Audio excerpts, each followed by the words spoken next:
ચોબનપગીનો ઘોડો મરી ગયો. હવે આ લોકોને લૂંટમાર કરીને રાતોરાત ભાગવાનું હોય, ઘોડો સારો જોઈએ. અને બીજું બહુ સારી વસ્તુ હોય તમારી પાસે, એનું મૃત્યુ થાય તો દુઃખ તો બધાને થાય જ પાછું. અને એવી બીજી વસ્તુ મળે એવો પ્રયત્ન પણ થાય. આટલો સારો ઘોડો, જોબન ઉદાસ છે કે ઘોડો ગયો, ઘોડો ગયો. કોઈકે કહ્યું કે જોબન ઉદાસ ના થા, મળી જશે બીજો. પણ ક્યાં મળે? આવો ક્યાં મળે? આવું તો નહીં જ મળે. અને ત્યારે કોઈકે કહ્યું કે સ્વામિનારાયણ પાસે રોજો ઘોડો છે. કોઈક જગ્યાએ માણકીનો પણ ઉલ્લેખ મળે છે. પણ કે આ રોજો ઘોડો એવું પાંખાળું જનાવર છે, આવો પાણીદાર ઘોડો કોઈએ જોયો નહીં હોય. ખૂબ વખાણ એના સાંભળવા મળે છે. જોબન એવો ઘોડો તો તારે ત્યાં હોવો જોઈએ. જોબને કહ્યું કે એટલો સારો ઘોડો છે? કે હા, બહુ સરસ ઘોડો છે, ફૂલ બધા વખાણ કરે છે. એ લઈ આવ ને, તારી જે કયા વિમાસણ છે એનો અંત આવી જશે. ક્યાં હશે સ્વામિનારાયણ? તો કે અત્યારે અહીંયા ડભાણમાં જ છે, યજ્ઞ ચાલે છે અને બ્રાહ્મણોની 84 ચાલે છે. રોજના હજારો બ્રાહ્મણો જમે છે, હજારો લોકો એ યજ્ઞના દર્શન માટે આવે છે. ઓહો, તો બહુ સારું. ચોરને ટ્રાફિકમાં બહુ સારું પડે, ભીડભાડ હોય ને. હા, એટલે આ શતાબ્દી મહોત્સવમાં આપણે બધા સંરક્ષણ વિભાગ આટલો સ્ટ્રોંગ રાખવો પડ્યો, કારણ કે જેટલી વધારે ભીડ એટલું આ ચોરોને બહુ અનુકૂળ આવે. આજકાલ બધા પ્રસંગો બહુ બને છે. લગ્નની અંદર પેલા વરરાજાને એમ થાય કે આ ભાઈ કન્યા પક્ષ તરફથી હશે, કન્યાવાળાને એવું થાય કે આ તો અણવર જ છે, વરરાજાની આજુબાજુ જ આંટા મારે છે, વ્યવસ્થિત સૂટેડ બુટેડ થઈને ફરતો હોય. અને જેવો ચાન્સ મળે ને, કંઈક હાર લઈને જતો રહે, કંઈક બેગ લઈને જતો રહે, પાછું કેમેરામાં દેખાય કે આ ગયો, જો આ ગયો ગયો ગયો ગયો ગયો ગયો, પછી હાથમાં ના આવે ભાઈ. તો ભીડભાડમાં સારું, એ લોકોને બહુ સારું પડે. અને આ તો પાછા પ્રોફેશનલ ચોર હતા, પ્લાનિંગ સાથે ચોરી કરનાર. આ ચેઇન સ્નેચર નહોતા કે ચેઇન આંચકીને ભાગી ગયા, એવા નહોતા. વિથ પ્લાનિંગ, આખી સ્ટ્રેટેજી બનાવવાની. એટલે જોબને એના સાથીઓને કહી દીધું કે ભાઈ ચલો, ધીસ ઇઝ ધ પ્રોજેક્ટ, હવે આપણે જવું છે.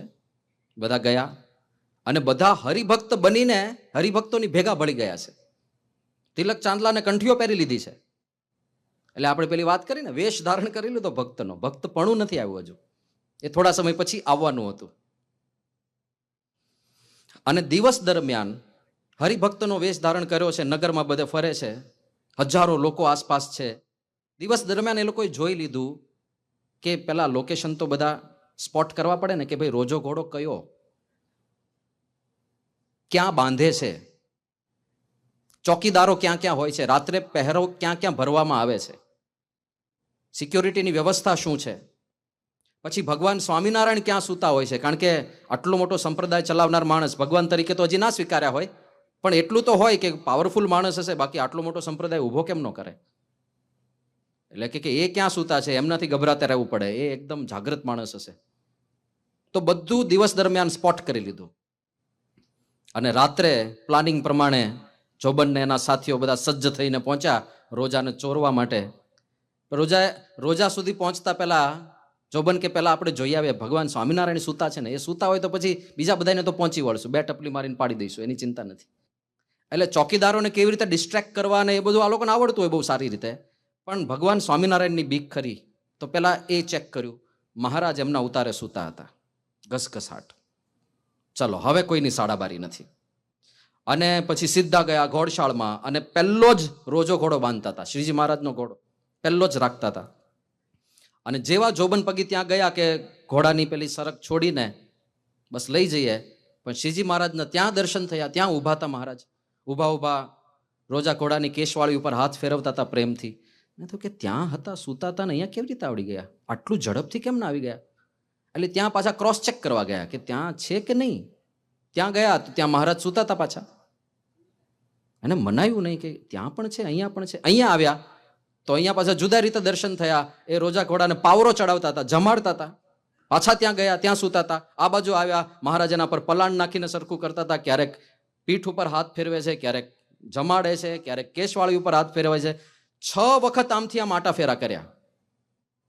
આ બાજુ પણ દર્શન થાય, આ બાજુ પણ દર્શન થાય, બંને બાજુ દેખાય. એટલે 6 વખત આમથી આમ ગયા. ત્યાં તો સવાર પડી ગઈ.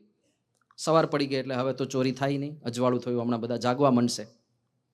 એટલે જોબનનો પહેલો દિવસ નિષ્ફળ ગયો. બીજે દિવસે ફરીથી આ જ સ્ટોરી બની, સેમ ઘટના. આમથી આમ 6 વખત આંટા ફેરા કર્યા, પણ સવાર પડી ગઈ એટલે પાછું નિષ્ફળ ગયા.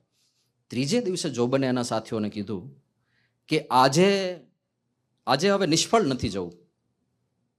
કદાચ પહેલા ઘોડો રોજો ઘોડા પાસે સ્વામિનારાયણ આપણને ઉભેલા દેખાય છે, પણ પાછળ પણ બધા દરબારોના સારા સારા ઘોડા બાંધેલા હોય છે, એ પણ જાતવાન છે, એ બધા પાણીદાર છે, એમાંથી કોઈક સારો ઘોડો ઉપાડીને જતા રહીશું, બાકી ખાલી હાથે પાછા ના ફરાય. અને જો એ નિષ્ફળ જાય એવી વાત સમાજમાં વહેતી થાય તો એની ધાક, એની પકડ એ ઓછી થઈ જાય. એટલે જોબન કે આજે બીજો કોઈ પણ ઘોડો ચોરી લઈશું, પણ ખાલી હાથે જઈએ ને તો લોકમાં આપણું નામ ખરાબ થાય, કલંક લાગે આપણને. બધા કે બરાબર છે. અને આવું નક્કી કરીને ગયા. અને આ બાજુ પહેલા શ્રીજી મહારાજને ચેક કર્યા કે સૂતા છે. મહારાજ સૂતા હતા. ઘોડશાળમાં પગ મૂક્યો. આજે એવું નક્કી કર્યું હતું કે પાછળથી કોઈ પણ ઘોડો લઈશું, અને જેવી ઘોડશાળમાં દ્રષ્ટિ કરી તો ઘોડે ઘોડે શ્રીજી મહારાજના દર્શન કર્યા. દરેક ઘોડા પાસે ઊભા હતા. કોઈકને પાવરો ચડાવતા હોય, કોઈકની કેશવાળી ઉપર હાથ ફેરવતા હોય, કોઈકની કાનસુરી સરખી કરતા હોય. અરે જોબન પગી આશ્ચર્યચકિત કે આવું તો કેવી રીતે સંભવ બને. શાસ્ત્રમાં નથી લખ્યું, પણ આ તો આપણે કલ્પના કરીએ છીએ કે જોબન અને એના માણસો વચ્ચે ત્યારે એક સંવાદ થયો હશે. જોબનના માણસોએ કહ્યું હશે જોબનને કે જોબન, લાગે છે કે આપણે ખોટી જગ્યાએ આવી ગયા. અને ત્યારે જોબન બોલ્યા હશે કે ભાઈ, ખોટી જગ્યાએ તો અત્યાર સુધી જતા હતા, હવે સાચી જગ્યાએ આવ્યા છીએ. આ ભગવાન છે, આ સાક્ષાત પરમાત્મા હોય તો જ આવું સંભવે, બાકી આવું કેવી રીતે થાય. અને છતાં હજુ શંકા રહેતી હતી. જો પરચા જોયા પછી પણ શંકાઓ તો રહેતી જ હોય છે. ઝીંઝાવદરમાં અલૈયા ખાચરની ઉપસ્થિતિમાં શ્રીજી મહારાજે સમાધિઓ કરાવી છે. એને નજરે જોયા પરચા, છતાં મનુષ્ય ભાવ આવ્યો ને.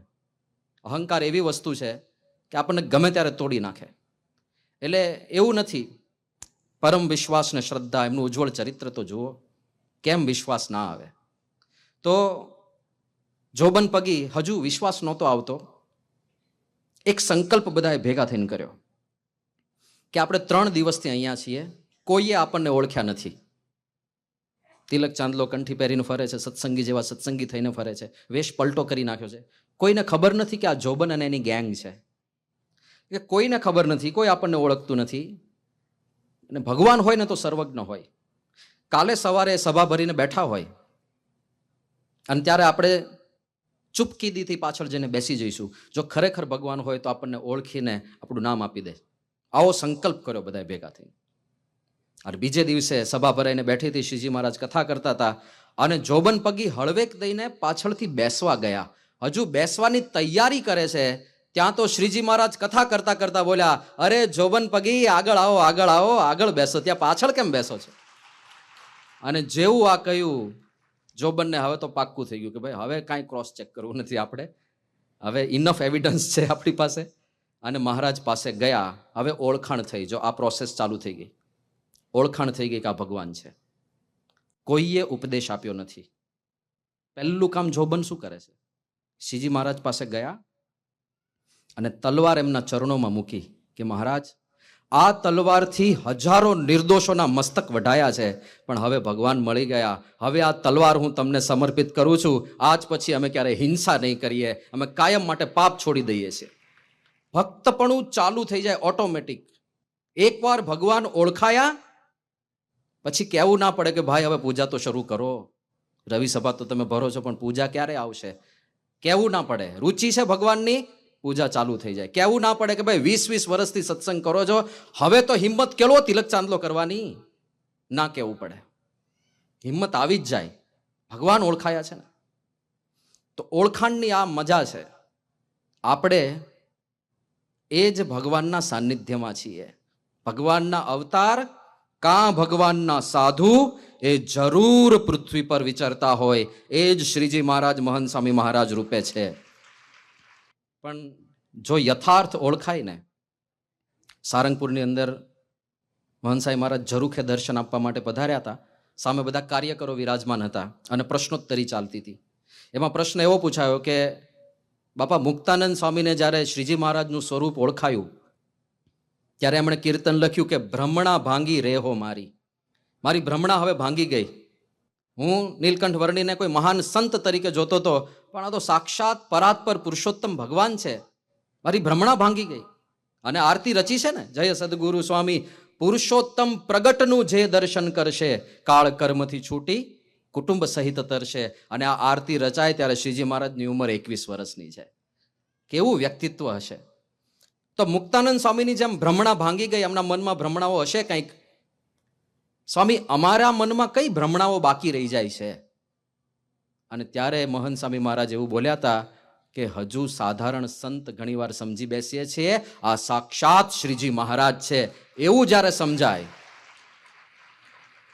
અને પછી આગળ વાર્તાલાપ ચાલ્યો ત્યારે સ્વામી એવું બોલ્યા કે જેમ હું તમને જોઉં છું ને તમે મને જુઓ છો, એમ સાક્ષાત ભગવાન બેઠા હોય એવું દેખાય, એવી પ્રતીતિ આવે ત્યારે સમજવાનું કે હવે ભ્રમણાઓ ભાંગી છે. અને જો એ થાય ને, એ માણસને ઝાલી રાખવા પડે. એટલો આનંદ થાય ક્યાં પરાત્પર પુરુષોત્તમ ભગવાન. સ્વામી બાપા એક વખત એવું બોલ્યા હતા, સ્વામી કે આપણે બોલીએ છીએ પણ કશું સમજતા નથી. આપણે આકાશમાં જોઈએ રાત્રે, અનંત તારાઓ દેખાય છે. આ એક બ્રહ્માંડની વાત છે. કેટલું વિશાળ છે! તો સૂરજથી સૌથી નજીકનો જે તારો છે ને, જેને પ્રોક્સિમા એવું નામ આપવામાં આવ્યું છે, પ્રોક્સિમા સેન્ટાઉરી, એ સૂરજથી 40 લાખ કરોડ કિલોમીટર દૂર છે. આપણને જે નજીક નજીક તારાઓ દેખાય છે રાત્રે, ઝુમખાઓ, તારા ઉપર તારા તણા ઝૂમી રહ્યા જે ઝુમખા, એ બે તારાઓ વચ્ચેનું ડિસ્ટન્સ આટલું બધું છે. સૂરજથી નજીકતમ તારો એ 40 લાખ કરોડ કિલોમીટર દૂર છે. હવે અહીંથી ત્યાં જવું હોય તો ફાસ્ટેસ્ટ સ્પેસ ક્રાફ્ટ જે માણસ શોધી શક્યો છે એ 4,66,592 કિલોમીટર પર અવર ચાલે છે. એ સ્પેસ ક્રાફ્ટમાં બેસીને આપણે સૂરજથી પ્રોક્સિમા સુધી જવું હોય તો કેટલો ટાઈમ લાગે ખબર છે? 9,768 વર્ષ લાગે. આ તો ખાલી બે તારાઓની વાત છે. આવા અગણિત તારાઓ આ જ બ્રહ્માંડમાં આપણને દેખાય છે. બ્રહ્માંડોની ગણતી નથી, જીવોની ગણતી નથી. નાની નાની બાબતોમાં આપણે ઘણીવાર ફરિયાદો કરતા હોઈએ છીએ, ભગવાને આટલું કેમ ઠીક ના કર્યું, આટલું કેમ ઠીક ના કર્યું. અરે બધું ઠીક જ કરે છે, આપણને સમજાતું નથી એટલે અયોગ્ય લાગે છે. અને એ અક્ષર બ્રહ્મથી અનંત ગણા પર એ પુરુષોત્તમ ભગવાન છે. એ ભગવાન મુખો મુખ મળવા કેટલી મોટી વાત કહેવાય. તો પ્રાર્થના કરીએ ખાસ મહંત સ્વામી મહારાજને, એમની કૃપાથી જ થાય એવું છે. આપણે તો આપણી રીતે આજ્ઞા પાળવા માટે પૂરતો પ્રયત્ન કરીએ છીએ, ભૂલ કરીએ છીએ, પાછી ક્ષમા માગીએ છીએ, પ્રાયશ્ચિત પણ કરીએ છીએ. પણ પ્રાર્થના એમ કે ભગવાન થકી જ ભગવાન ઓળખાય. મહારાજે વચનામૃતમાં કહી દીધું, એ જ આપણને એમનું સ્વરૂપ ઓળખાવી શકશે. જ્યારે કૃપા કરશે ત્યારે ઓળખાશે.